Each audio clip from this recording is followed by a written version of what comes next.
the difference between the clouds of glory and the man and the be'er, the manna and the water, the well, is that the manna, the man, was something that was only for that generation.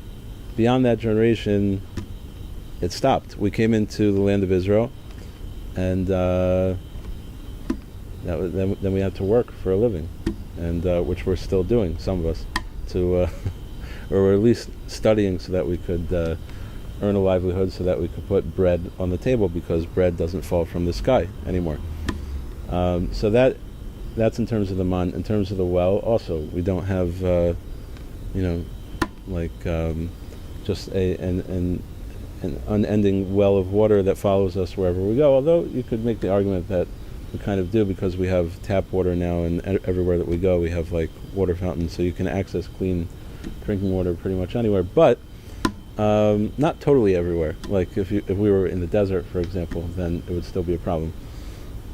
So that was also temporary. The clouds of glory. So the obvious question is, well, where are the clouds of glory today, right? So the clouds of glory, says in Siva Shalom, he says they didn't leave the Jewish people. The clouds of glory, which is Hashem's direct protection in each of our lives, in the lives of the Jewish people, is ongoing. It started in the desert, and it continues throughout time.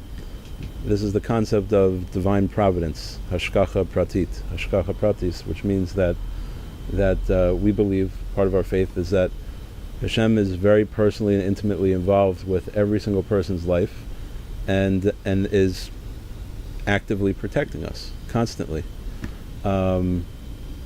It's not that hard to justify this concept scientifically, because I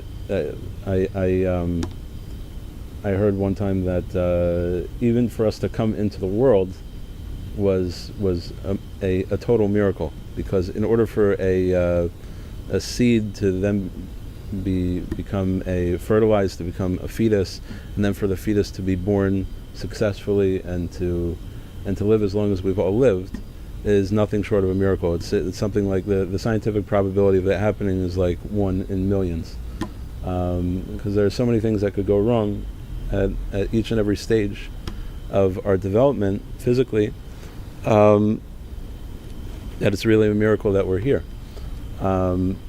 And so too every single day. We're so fragile, and somehow we've made it through this long.